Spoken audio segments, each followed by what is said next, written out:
Now, right now, we have got like a bottleneck. At least the Republicans, they know where they are now. At least they've got John McCabe, who has got a sizable win. But with the Democrats, Clinton and Barack, they seem neck to neck. Where do you see this ending?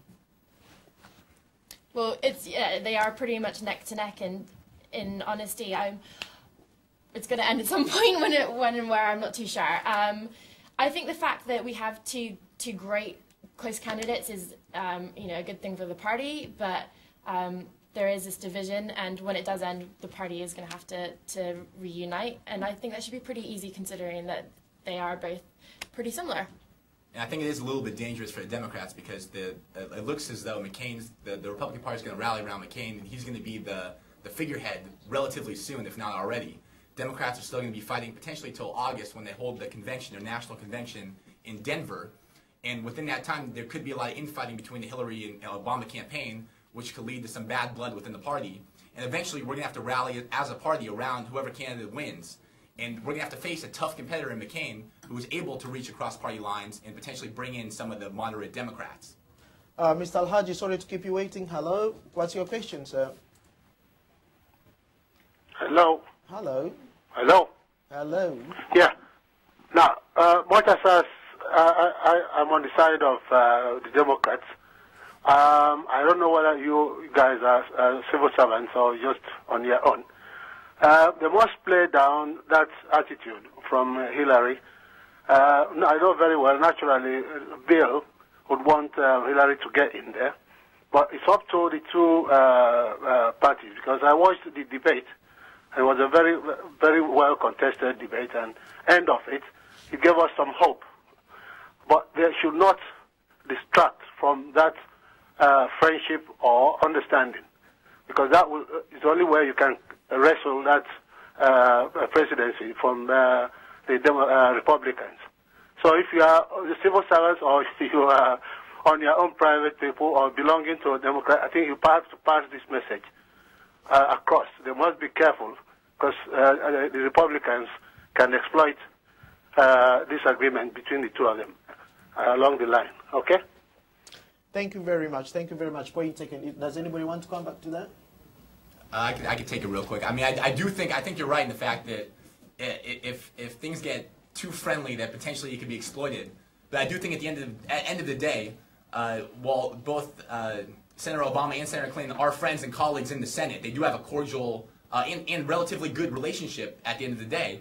I think that once there is a candidate who is elected on the Democratic side, they will both rally around whoever that may be, and will work together with the Democratic establishment and the party to make sure that we can go against the Republicans at a full speed and win the general election. On that point, no one's been speaking about vice presidents, and I was wondering if you could maybe just take us through how this process is going to work. Could there possibly be some kind of reconciliation? Let's say one candidate or the other comes out ahead. Would the other candidate consider being the vice presidential candidate? There have been a lot of comparisons between this election and either 1960, where John F. Kennedy was running against Senate Majority Leader Lyndon Johnson, and they kind of came together to form a unity ticket, so to speak.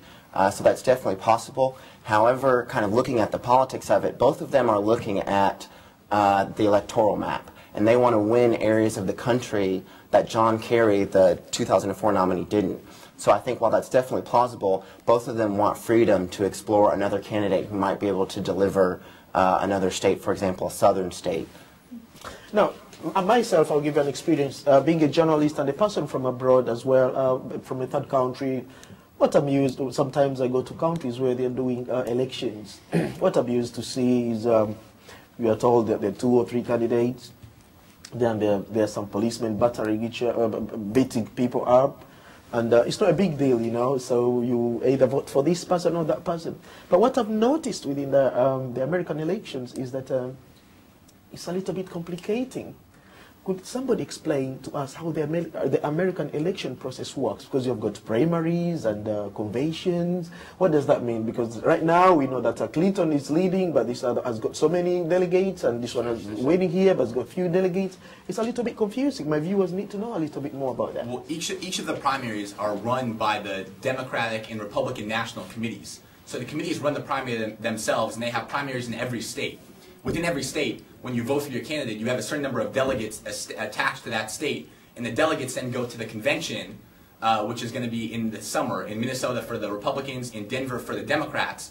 At that point, they will elect a candidate for the party, and after that, there will be a general election in November, at which point all the states will vote on the same day. I believe it's November 4th. November 4th, yeah. And at that point, they will elect the next president of the United States, who will then be inaugurated in January of 2009.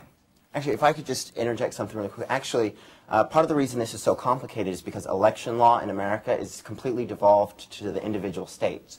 So even though the Democrats and Republicans will have their own rules, the final say is always the local state.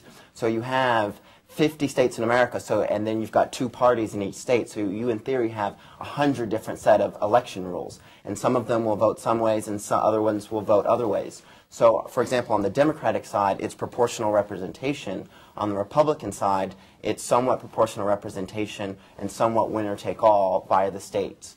So it is extremely complicated, but it's definitely going to be neck and neck for a while.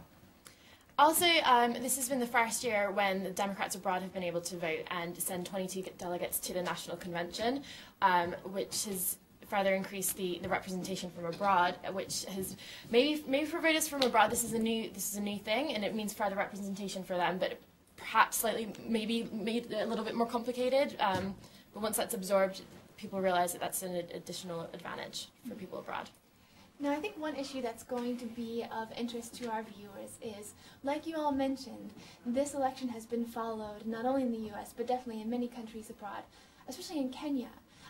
Kenya has a special relation to this current election. Can you kind of explain how Barack Obama, if you are elected president, what effect that might have, and what has already been going on between the 2 countries in that campaign? Sure, I can take a stab at that. Well, as our viewers probably know, as your viewers probably know, that Barack Obama's father was Kenyan, and he made a trip in 2006 actually to Kenya, a highly publicized trip, where he spent some time there. He did an HIV/AIDS test with his wife Michelle to show that the stigma attached to AIDS testing is not something that should be ashamed of.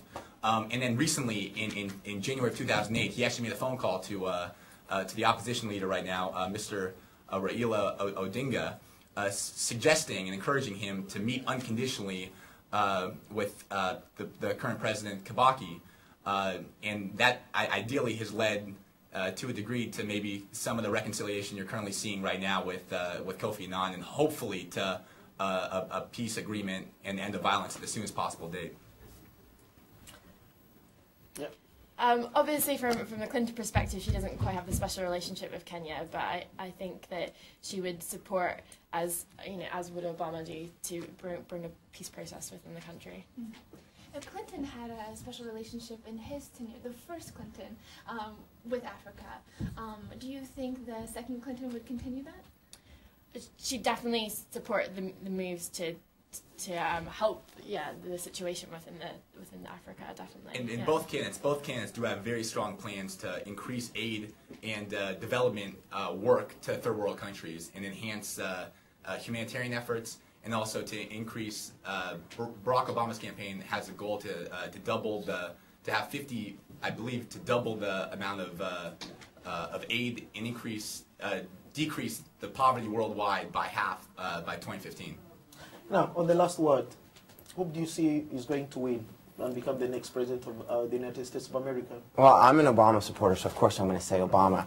But right now, I have to admit, it is really close. I think, though, again, because I said Obama is using the new media, he's raising money, Clinton is running out of money, but Obama's got the momentum and she's slowing down. So and I think Obama's vision for change, the way he's captured the imagination of not only Americans but the entire world, he's reaching out to independents and Republicans, means he's going to win the election and change the world. I'm not making the call, but I'm pretty certain I'd put my money on the Democrat president. And I'm pulling for Barack Obama, and I will certainly put my money on a Democratic president. What's your last take on this? Well, we've had some really interesting commentary today from our guests from all expatriates from the U.S. Also, they've represented a very wide geographic representation of the U.S. as well. I think that it's going to be a very exciting race, a very close race. But as we've seen in the last 2 elections, you cannot tell who's going to win until it's actually announced. Yeah, on the last note, dear viewers, I thank you for watching, and for those people who have called, this is the first part of our series that will be continuing week by week. I want you to sit down there, make your homework, put the questions to the panel. They'll be here next week, and I can promise you that next week we'll be having a close relative of Obama who will be in the studio with us, trying to talk to us as well about the American elections. Thanks for watching. Stay tuned, because the show still goes on.